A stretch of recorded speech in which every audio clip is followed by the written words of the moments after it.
masih masih di ILC, Indahnya Lembur Cimahi. Iya. Wah, luar biasa ya.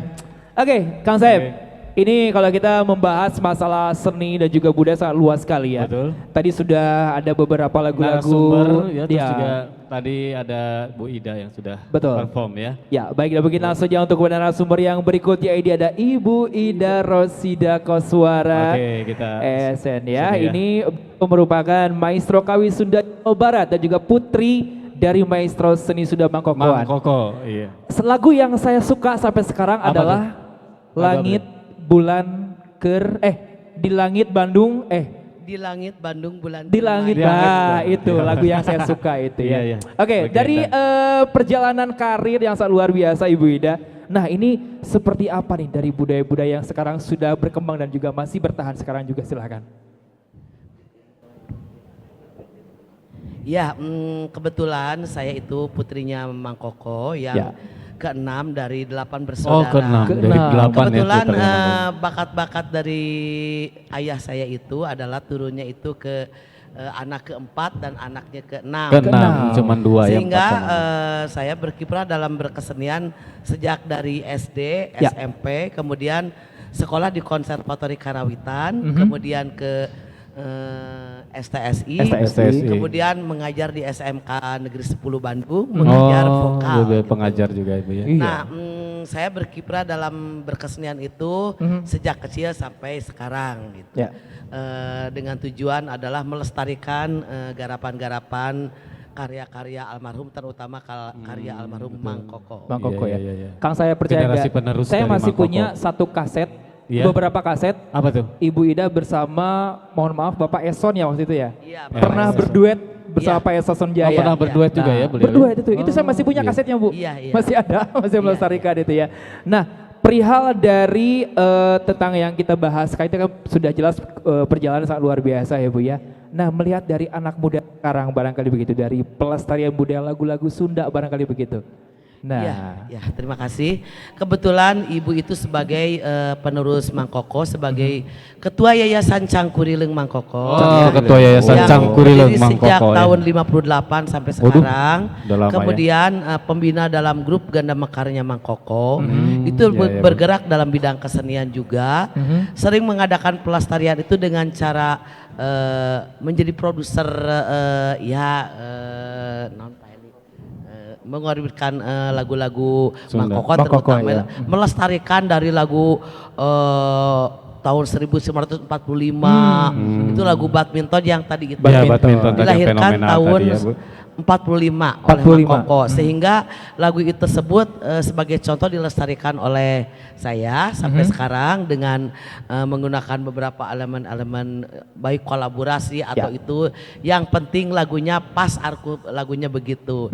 Itu kemudian saya mengadakan pelatihan se-Jawa Barat ke tingkat guru SD, guru TK untuk karya-karya Mang Koko dalam lagu ngengklak ngawi sekar indria ke 40 titik di Jawa Barat. Itu juga melestarikan, kemudian mengadakan pelatihan pasanggiri yang baru kemarin dilaksanakan di SMK Negeri 10, yaitu pasanggiri Kawi Sepriangan Timur, dan pengikutnya banyak sekali.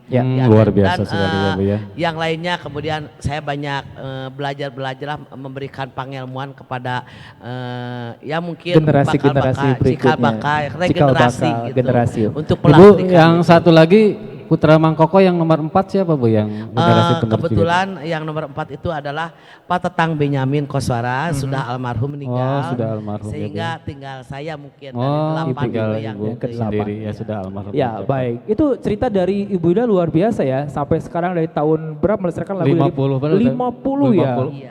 Dari sejak Mang Koko. Ya, betul. Ada ya seperti itu. Baik, dan mungkin di sampingnya atau sebelah kiri. Nah, ini dia. Kita juga sudah ada Bapak Ade Suarsa nih, seni kreatif asal Kota Bogor. Bercerita sedikit. Sukses loh, orang sukses juga di Kota Bogor ya. Bercerita mengenai tentang tips dan juga barangkali ini inovasi prestasinya seperti apa ini? Ya, silakan. Tipsnya seperti apa mungkin bisa dibalikan dengan audien dan pemirsa di rumah. Ya. Assalamualaikum warahmatullahi wabarakatuh. Waalaikumsalam. Sampurasun. Rampes. Alhamdulillah kali kedua saya diundang dalam acara ini. Pak Hendy juga 2 kali. Betapa bahagianya. Ada sinergi antara Kota Bogor dan Kota Cimahi. Kali kedua juga Kota Cimahi hadir di kegiatan festival kemasan di Kota Bogor, dan saya juga di sini 2 kali untuk bareng-bareng berbicara tentang kesenian. Saya kreator, saya tidak bisa berbicara secara deskriptif atau seperti apa ya, ilmiah dan sebagainya. Saya biasanya berbicara dituangkan ke dalam sebuah karya. Jadi kalau ditanya tadi prestasi dan yang lainnya, sepertinya masih jauh lah dari karena prestasi itu bukan udagan buat saya. Yang jelas kebahagiaan saya ketika kesenian Sunda itu benar-benar hadir di masyarakatnya dan bahkan seniman penikmatnya bisa hidup dari kesenian itu yang merupakan dasar kebahagiaan seorang seniman. Saya di Kampung Wangun namanya, memberdayakan anak-anak di sekitar, terutama anak-anak kecil, memberikan sebuah wadah atau tempat untuk mereka berekspresi. Kita hiap mereka untuk belajar, berlatih. Namun kendalanya memang kesenian tradisional yang ada, yang konservatif. Ya, artinya yang tradisi melulu gitu. Ketika kita dihadirkan kepada anak-anak zaman sekarang, mereka merasa itu bukan habitatnya gitu kan. Mereka bilang monoton, mereka bilang ya untuk anak-anak sekarang. Kita tidak bisa menyalahkan anak-anak sekarang karena emang dunianya mereka sekarang berjibaku dengan gadget hadirnya pengaruh budaya luar. Sehingga pergeseran nilai budaya itu berdampak sekali pada apresiasi mereka.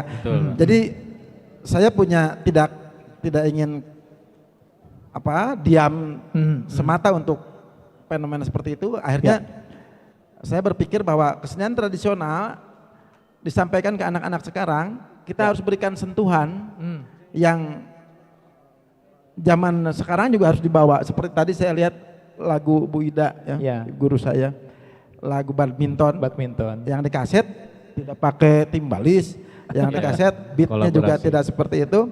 Sekarang dihadirkan seperti itu, yakin anak-anak muda sekarang bakal respect dan senang mempelajarinya dan ingin mencoba belajar gitu kan. Nah, prinsip itu yang saya selalu kembangkan, sehingga pertama saya berbuat waktu itu ketika ada dog-dog, ketika ada gambang, ketika ada kohkol, bagaimana ini? Karena kalau kita golerkin itu anak-anak nggak bakalan begitu langsung. Saya jadikan bentuknya menjadi seperti kalajengking. Kepalanya itu, hulunya itu dog-dognya, tonggongnya itu kohkolnya, ada kecerek bekas ragaji di tonggongnya, ada gambang di ekornya, ada kujang di tupannya, di panyiridna. Kita buat itu menjadi sebuah perkusi atau alat musik pukul, sehingga sebelum mereka mempelajari, mereka melihat bentuknya saja sudah tertarik gitu dalam satu bentuk, dalam satu instrumen sendiri dari beberapa suara atau instrumen, sehingga wujudnya pun menjadi artistik seperti itu. Daya tarik untuk anak-anak. Betul. Masih berbentuk wujud alat musik itu mau diapakan? Kita belum punya alat musik di Kota Bogor. Boleh diinformasikan, tidak ada kesenian khas Kota Bogor yang spesifik seperti di Cianjur ada Cianjuran, seperti Pekapian, di Garut ada Cigawiran, dan di Sumedang ada Tarawangsa dan Kota Bogor belum tidak ada. Entah di Cimahi apa yang spesifik. Nah, saya punya tantangan untuk itu. Makanya saya setiap tahun berusaha melahirkan karya-karya itu, karya-karya baru. Perkara diterima atau tidak, nah itu hukum alam. Kalau karya kita terima, itu akan menjadi sebuah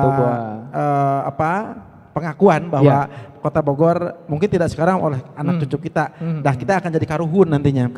Ya, kalau seperti wayang golek kan, diterima kita jadi karuhun. Jadi umur kita akan panjang sampai kapanpun. Iya, sudah berapa kali mencoba untuk di Bogor sendiri? Setiap tahun saya melahirkan karya. Setiap ada tahun ya. Langir Badong, Lodong Bogor, Wayang Hihid, Bobok Kologor ya, terus ada terakhir Tunggul Kawung. Iya. Ya besok insya Allah 2 karya Langir Badong dan Tunggul Kawung, akan ya. dicoba kita apresiasi bersama. Mohon masukannya. Ya. Mohon advice dan sarannya, Ya. mudah-mudahan bisa menjadi motivasi kita untuk terus berkarya, membuat karya tradisi itu menjadi bisa diterima, mempunyai darah baru, mempunyai warna yang baru, darah segar, sehingga masyarakat sekarang habitatnya untuk sekarang bisa menerima kesenian tradisional. Saya tertarik dengan kata-katanya, mungkin terinspirasi dari nama-nama apa gitu. Apa tadi dog? Langir Badong. Ya, itu dari kata mana itu? Langir itu kalajengking, Badong bahasa Sunda.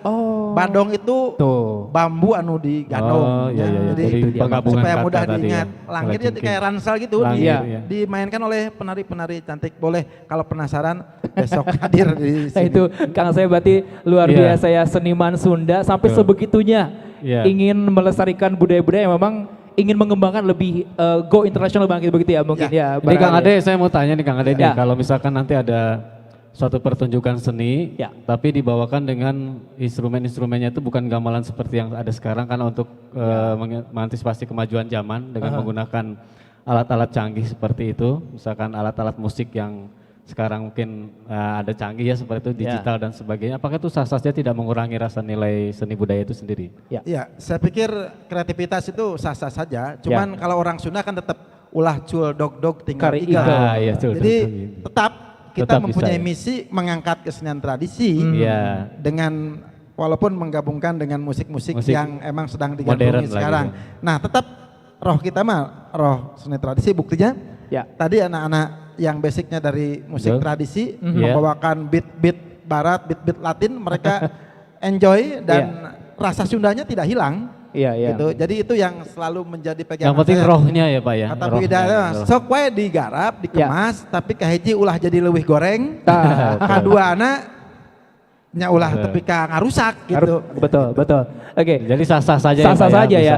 Mungkin Kang Asep pada tahun 90-an saya pernah belajar satu aransemen musik kacapi.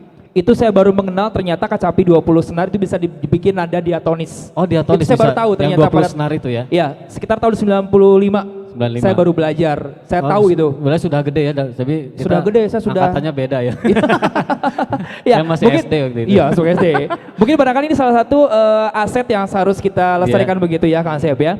Dan mungkin nanti di sesi berikutnya kita akan coba untuk tanya jawab. Narasumber ini akan segera kita mendengarkan jawaban-jawaban dan mungkin nanti audiens yang akan bertanya begitu ya. Baik, dan pastinya kita akan kembali lagi setelah jeda berikut. Jangan kemana, masih di ILC Indahnya Lembur Cimahi.